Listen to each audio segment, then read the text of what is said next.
Este podcast fue originalmente grabado en inglés, traducido al árabe, español y francés y vuelto a grabar en cada uno de sus idiomas con la ayuda de actores de voz. Gracias por escuchar, sigan en sintonía.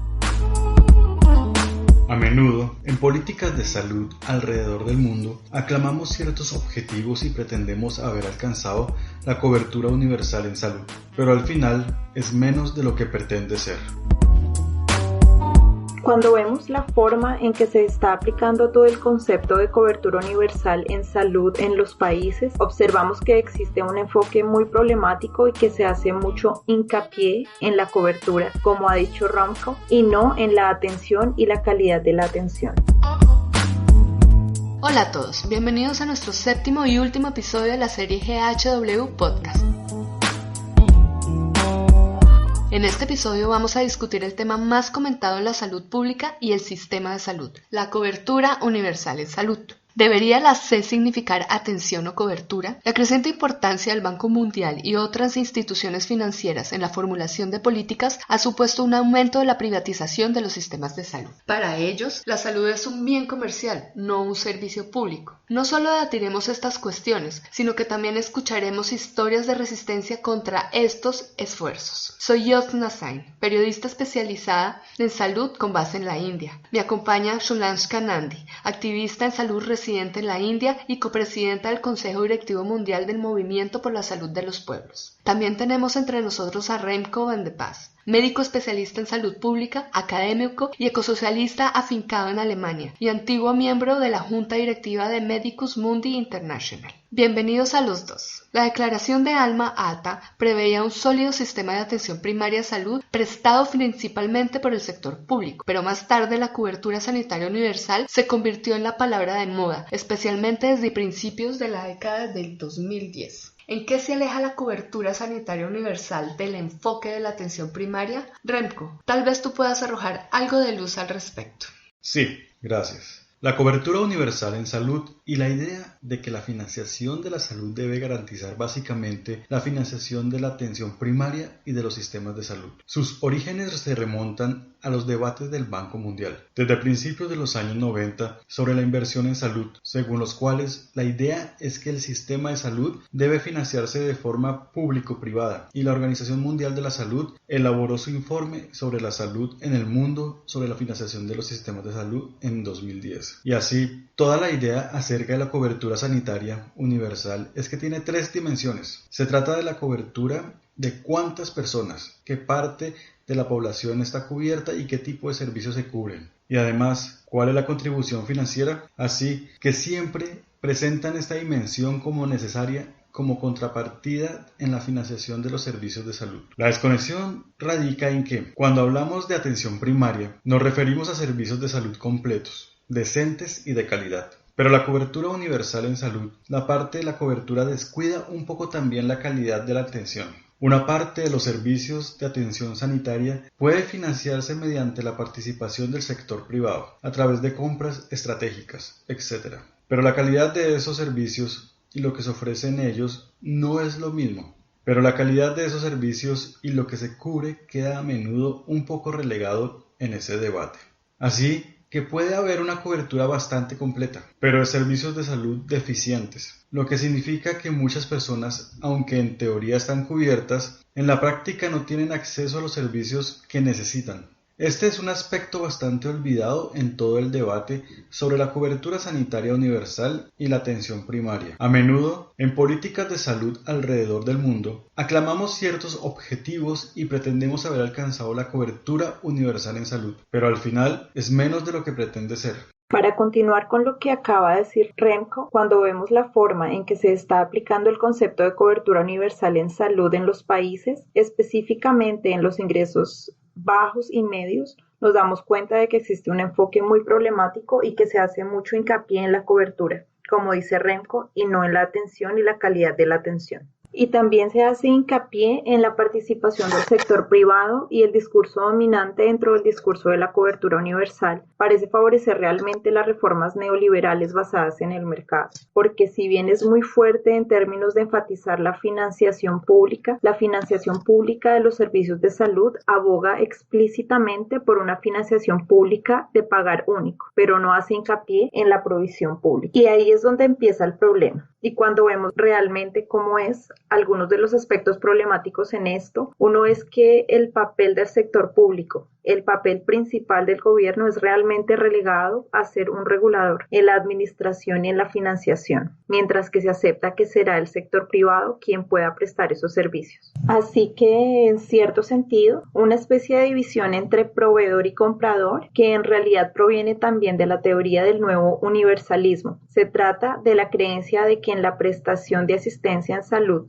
la propiedad y la naturaleza del proveedor no importan. Lo importante es la eficiencia, la calidad, la competencia y la prestación real. Como resultado, a menudo se compran servicios, se contratan servicios de proveedores privados y se supone que esto mitiga los fallos del mercado en la atención sanitaria. Y también se considera una forma de regular el sector privado. Sin embargo, la experiencia que tenemos y que también hemos documentado en el Observatorio Global de Salud es que las experiencias de países como India, Indonesia, Filipinas, Marruecos, Kenia, Vietnam, Nigeria y Ghana, una serie de ellos que realmente están implementando la cobertura sanitaria universal como planes de seguro de salud financiados con fondos públicos. Descubrimos que el principal fracaso de este sistema radica en su modelo dominante de compra de atención clínica al sector privado con ánimo de lucro. Y hemos visto que incluso durante la pandemia, este tipo de estructura de modelo realmente fracasó a la hora de responder a la crisis sanitaria a la que nos enfrentamos. Gracias, Remco. Gracias, Sulanska. Remco, también mencionaste al Banco Mundial y a las IFI, instituciones financieras internacionales, y su interferencia. También estamos viendo que cuando se siguen políticas similares en todo el mundo, hay un hilo conductor que las une a todas. ¿Puedes arrojar algo más de luz sobre el papel de las instituciones financieras internacionales y qué tipo de impacto están teniendo en la formulación de estas políticas en estos países? ¿Sí? El Banco Mundial y las instituciones financieras internacionales han influido a lo largo del tiempo en la financiación de la sanidad en los países a través de sus asesores políticos, que favorecieron el crecimiento económico en detrimento del gasto social, mantuvieron el gasto fiscal en los países con la idea de que debía haber sobre todo estabilidad macroeconómica. La estabilidad macroeconómica se centraba principalmente en mantener bajas las tasas de inflación y con la idea de que la inversión extranjera directa en los países impulsaría las economías. Pero lo que hemos visto en las últimas décadas es que básicamente, eso ha llevado a los países a mantener bajas sus inversiones públicas en los sistemas de atención sanitaria y en cambio ha dejado espacio para que el sector privado entre y participe también en una combinación público-privada en los servicios de salud de los países. Y, de hecho, con la idea de que eso debería regularse y de que el gobierno también debería desempeñar un papel a la hora de proporcionar los elementos básicos para permitir que las personas tengan acceso a esos servicios de atención sanitaria. Pero lo que suele ocurrir en muchos países de ingresos bajos y medios es que el gasto público se utiliza para cubrir, digamos, las prioridades establecidas por el sector privado en una relación con una determinada prestación de servicios. Intentaré poner un ejemplo que hemos visto ahora con COVID-19. Se están introduciendo muchos diagnósticos y muchas de las nuevas vacunas con cargo al gasto público, también con cargo al presupuesto público. Y eso significa que las finanzas públicas están disponibles y que hay límites limitados para ello en muchos entornos. Básicamente, cubre esos riesgos y productos privados que se están introduciendo. Se podría pensar, por ejemplo, que si estas vacunas COVID-19 permanecen en el presupuesto público, es hasta lo que se conoce como parte del paquete de cobertura universal en salud que está siendo cubierto. Pero también hay una contrapartida, porque otros servicios públicos pueden no estar cubiertos. Y la introducción de esos paquetes por el Banco Mundial y el FMI a lo largo del tiempo, e incluso afirmando que a estas alturas debería estar focalizado y debería haber objetivos sociales que deberían respetarse. Ese marco, que es un marco neoliberal que continúa a lo largo del tiempo, continúa y realmente tenemos que rastrear cuidadosamente si eso realmente conduce a resultados de salud equitativos o no. Y ya vemos que en muchos estados la cobertura sanitaria universal y la forma en que se está progresando en realidad está estancada. Así que las promesas que han hecho las instituciones financieras internacionales, incluidas las inversiones extranjeras directas en el sector de salud y el crecimiento económico que traerían, al final son mucho menos de lo que parecen haber sido en los últimos años. Y por eso tiene que haber un contraataque y tenemos que buscar soluciones alternativas. Por supuesto.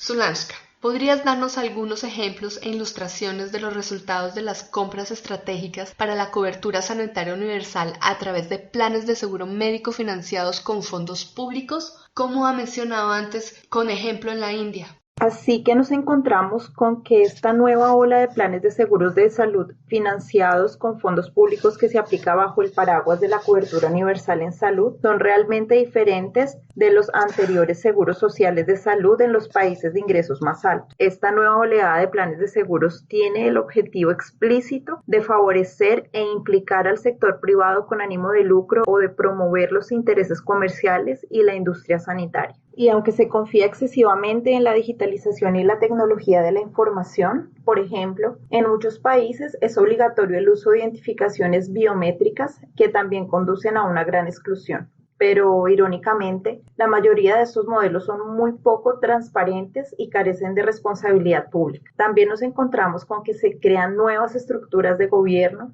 En cierto sentido, este tipo de agencias de compras estratégicas que se crean operando al margen del Ministerio de Salud y a menudo con participación de las corporaciones de la industria sanitaria y los filantrocapitalistas. Lo que Remco decía sobre el impacto real y lo que está ocurriendo realmente en estos países.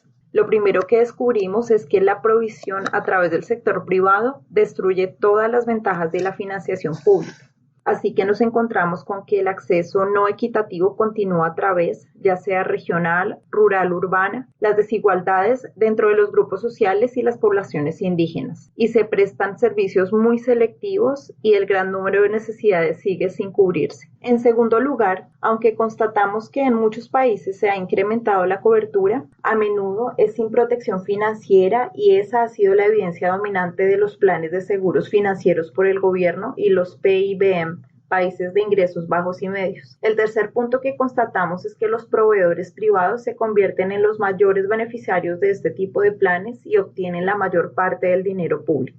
Es decir, los fondos públicos y los fondos se reducen para el sector público, para la atención primaria de salud, para la salud sexual y reproductiva y para las enfermedades transmisibles y no transmisibles, para varias otras condiciones y otros programas en el sector gubernamental. Y por lo tanto, el seguro como modo de financiamiento e incentivo no funciona realmente para el sector público y realmente ha exacerbado los problemas a los que se enfrentan las personas que acuden al sector privado con ánimo de lucro. A menudo, hemos visto la captura del proveedor y la regulación por parte del sector privado en muchos países, donde el sector privado con fines de lucro es realmente traído en gran medida. También quiero mencionar que en términos de compras estratégicas, Tailandia se menciona a menudo como un modelo de éxito. Sin embargo, el sistema de salud tailandés no depende de la provisión del sector privado, ni se basa en principios de competencia o elección, porque la mayor parte de la hospitalización y la atención ambulatoria en Tailandia se realiza en el sector público. Que es muy importante ver el tipo de combinación dentro de los países. Hemos visto que el modelo dominante de compra de servicios al sector privado o de contratación de servicios al sector privado con ánimo de lucro tiene consecuencias desastrosas para la salud y el bienestar de la población y para la protección financiera. Gracias Zulanska y Remco por una explicación tan detallada de lo que está ocurriendo con la cobertura sanitaria universal. Así que esto me lleva a la última pregunta, y esto es algo que es un tema transversal en todo el libro del Observatorio Global de Salud 6, que es sobre la resistencia.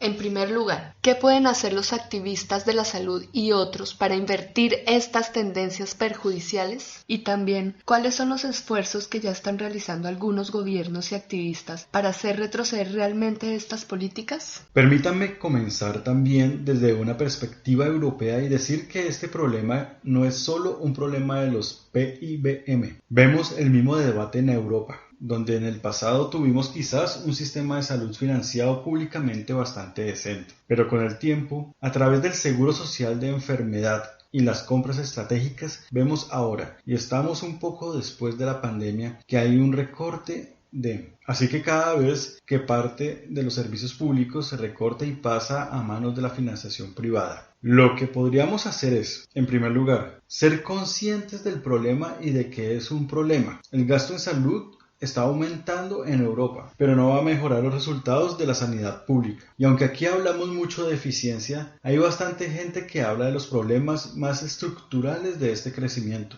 Este enfoque que tenemos en el sector salud y que el sector privado es parte del problema en lugar de que son vistos como parte de la solución. Así que se trata realmente de establecer el discurso correcto. Nosotros, como investigadores, tenemos un papel que desempeñar junto con los profesionales de la salud y los educadores. Y se trata de llegar a una comprensión clara para tener un análisis y un diagnóstico claro del problema. Eso es lo primero. En segundo lugar, se trata de unir a la gente en este asunto. Dentro del movimiento para la salud de los pueblos y otros, tendemos a trabajar con los activistas de la salud frente a los ministerios o directamente en las calles. Tendemos a hacer hincapié en esto, pero esta lucha solo se ganará si trabajamos con otros sectores. Creo que tenemos que colaborar estrechamente con otros movimientos sociales para hacer frente a esto. En realidad, también se trata de trabajar con la próxima generación y con los jóvenes que ahora empiezan a formarse como profesionales de la salud o trabajan o están estudiando sobre salud y reformas sanitarias y hacerles saber